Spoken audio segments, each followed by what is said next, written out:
Les invités du Cercle Pierre d'Or, l'excellence immobilière. Ces professionnels construisent l'immobilier d'aujourd'hui et de demain. Rencontre avec des femmes et des hommes remarquables.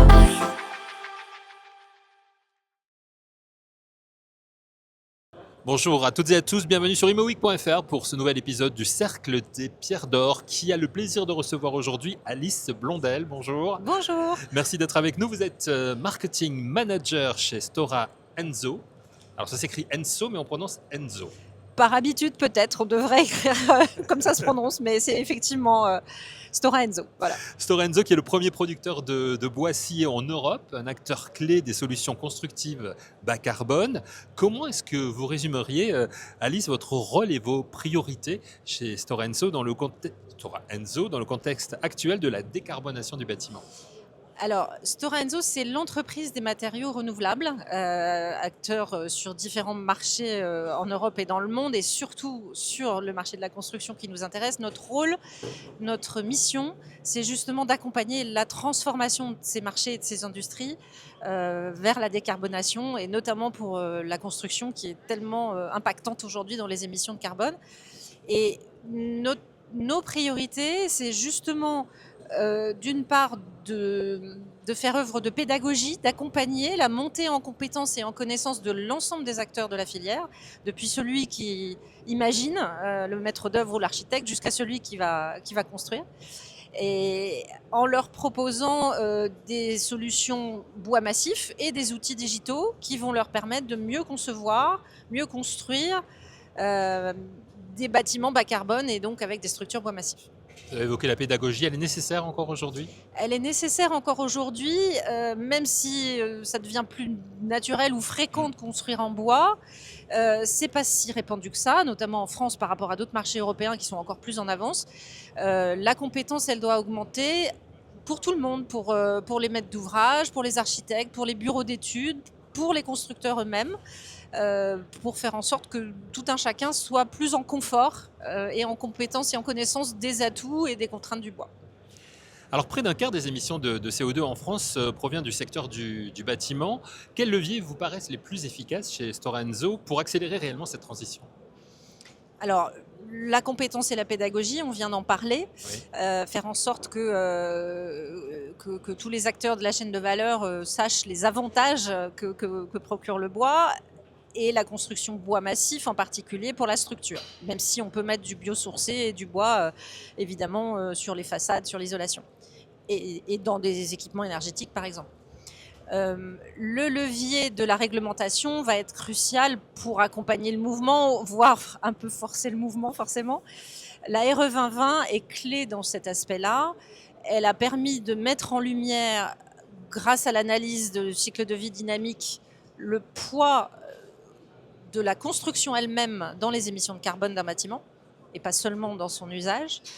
Et donc cette mise en lumière, elle permet une prise de conscience et derrière des choix, des bonnes matières et des bons principes constructifs. La France est leader, elle montre la voie avec cette réglementation en Europe et elle est suivie. Elle est suivie ? Oui. Elle est suivie par d'autres pays, elle est suivie par l'Union européenne qui regarde ce qui s'est fait en France pour déployer au niveau européen des choix identiques de la mesure du poids carbone d'un bâtiment et puis derrière d'avoir des seuils qui deviennent plus exigeants au fur et à mesure. Mais elle n'a pas encore traversé l'Atlantique, ça c'est un autre débat. Comment industrialiser la construction bois pour réussir à massifier la décarbonation du secteur sans perdre en qualité ni en créativité architecturale, qui est important bien sûr ? Alors, on peut massifier et rester créatif. On peut avoir des éléments standards pour optimiser la conception de l'intérieur d'un bâtiment, avoir des trames régulières, sans perdre en créativité. C'est ce que permettent justement nos solutions. Les kits préfabriqués en bois, comme notre kit Silva, Oui. va permettre d'avoir des trames constructives très standards, par exemple, si on le souhaite, pour justement faire des optimisations, des économies de construction, et en même temps avoir une enveloppe extrêmement créative. C'est le cas de notre siège social à Helsinki. À l'intérieur, c'est un concept de bâtiment mixte, hôtel, bureau, extrêmement standard, tout à fait optimisé. Mais à l'extérieur, on est sur une enveloppe organique de toute beauté, un lobby qui impressionne tout le monde comme si c'était une cathédrale et qui a eu des prix architecturaux. Donc c'est possible. Et puis c'est aussi possible parce que on fait du sur-mesure. Même si c'est un élément standard, il sera découpé comme l'architecte le veut avec les réserves nécessaires. Donc on sait faire des choses très créatives en bois. Eh ben, j'invite tous ceux qui ne connaissent pas à aller voir le site de Storenzo sur Internet. Ça peut être une bonne idée. Et notre bibliothèque de référence avec des très très beaux bâtiments, effectivement. Alors construire en hors-site, rénover, surélever plutôt que construire ex nihilo, est-ce selon vous, chez Storenzo, une réponse structurante aux enjeux écologiques aujourd'hui? Alors c'est totalement clé, je pense, dans le développement de la construction durable, parce que déjà, on construit avec le déjà là. Donc on ne va pas artificialiser, on est dans les limites du ZAN et on va profiter de l'espace libre, par exemple au-dessus d'un bâtiment, pour faire grandir la ville sur elle-même sans éloigner les habitants des transports. Donc la rénovation permet d'être plus durable qu'une construction neuve. On peut rénover en faisant des économies d'énergie, puis on peut rénover en profitant pour ajouter des étages. C'est ce qui se passe sur beaucoup de copropriétés, c'est ce qui se passe sur de l'habitat social, par exemple. Le cas de Parmentier auquel nous avons participé, ou Croix-Saint-Simon qui est de l'habitat social. En ville, avec de la surélévation, on a fait des merveilles. Marcadet, aussi Belvédère, rénovation et surélévation pour créer des logements et des bureaux. De projets qui sont sortis de terre il n'y a pas si longtemps que ça, qui ont été livrés il y a peu de temps. Vous avez participé également, contribué à des projets emblématiques, je pense à Arboretum, à Nanterre, la tour Albizia à Lyon, ou encore des écoles également bas carbone. Quelles leçons vous tirez chez Storenzo de ces chantiers pionniers quand même pour ce qui peut arriver ensuite? Alors, plusieurs leçons possibles en fonction de ces différents projets. Arboretum, c'est la grande échelle. C'est un campus formidable de 120 000 m² au total, je crois. On a livré 20 000 m3, 6 bâtiments. C'est la preuve que le bois fonctionne à grande échelle et ça a permis des courbes d'expérience immédiates. C'est-à-dire que comme on avait tout de suite le bâtiment suivant à construire, ils sont un peu sortis de terre un peu tous en même temps. On pouvait immédiatement appliquer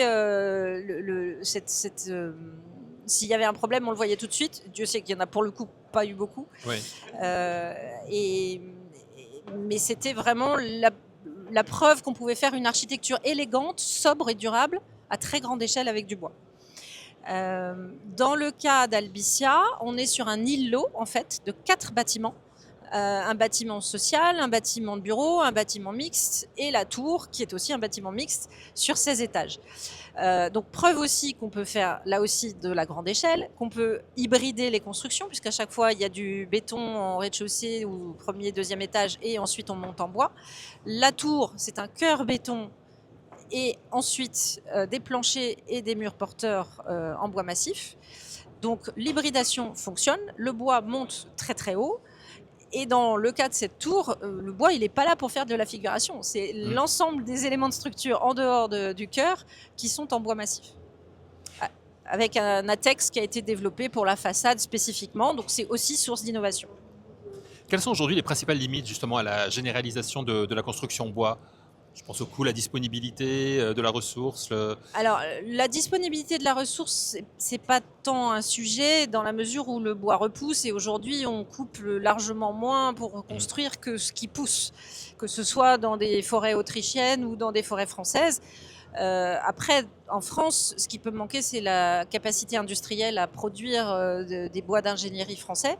Mais la ressource existe.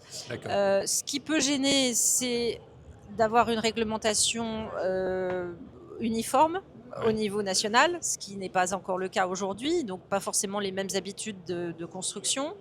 Ce qui peut gêner, c'est le coût. Quand on calcule en coût matière, aujourd'hui, le bois peut être disqualifié parce qu'il apparaît plus cher que le béton quand on regarde la seule matière. Mais quand on réfléchit en coût complet, sur un chantier global, et qu'on a conçu son bâtiment en bois dès le départ, on peut construire plus vite, avec moins de nuisances, avec moins de déchets, avec moins d'échafaudage, avec moins de matières premières, et au final avoir un coût complet de chantier qui est parfaitement équivalent à celui d'un chantier réalisé en matériaux fossiles. Donc, mais pour ça, il faut avoir pris le train du bois dès le départ et avoir utilisé tous ces atouts. Donc, il y a encore des freins. On va les lever avec l'aide de la réglementation et de la généralisation de l'usage. Il y a de plus en plus d'entreprises qui viennent au bois quand même aujourd'hui. Il y a des entreprises qui viennent au bois, il y a des entreprises de construction générale qui se mettent au bois qui n'en faisaient pas, des BE structures identiques, des architectes et des maîtres d'ouvrage qui maintenant demandent du bois. À nous de proposer les bonnes solutions, préfabriquées, prédécoupées, ou même pré-industrialisées. On a un caisson nervuré par exemple, ou des panneaux nervurés, où on fournit dès le départ le plancher et les solives, qui permet d'avoir de longues portées avec moins de matière, qui permet d'aller plus vite sur le chantier, parce qu'on installe un ensemble déjà précomposé en une seule fois, et plus de liberté architecturale, puisqu'on va supprimer des poteaux, parce qu'on aura eu un élément qui fera une longue portée et beaucoup de liberté visuelle et d'occupation dans la pièce, que ce soit un bureau, ou une école, ou un gymnase par exemple. On voit qu'il y a beaucoup de créativité, beaucoup de réflexions qui sont menées évidemment pour avancer sur ces sujets. Pour terminer, Alice, si vous deviez adresser un message fort aux acteurs qui sont réunis ici au CIBCA où nous enregistrons cette émission, quel serait-il pour convaincre que le bois n'est pas une option mais une nécessité dans la ville bas carbone de demain? Alors, ça n'est plus une option parce que c'est la solution qui permet de décarboner la structure d'un bâtiment aujourd'hui et pour demain. C'est dans la construction d'un bâtiment, dans sa composition elle-même, que se situent les plus forts gisements d'économie de carbone.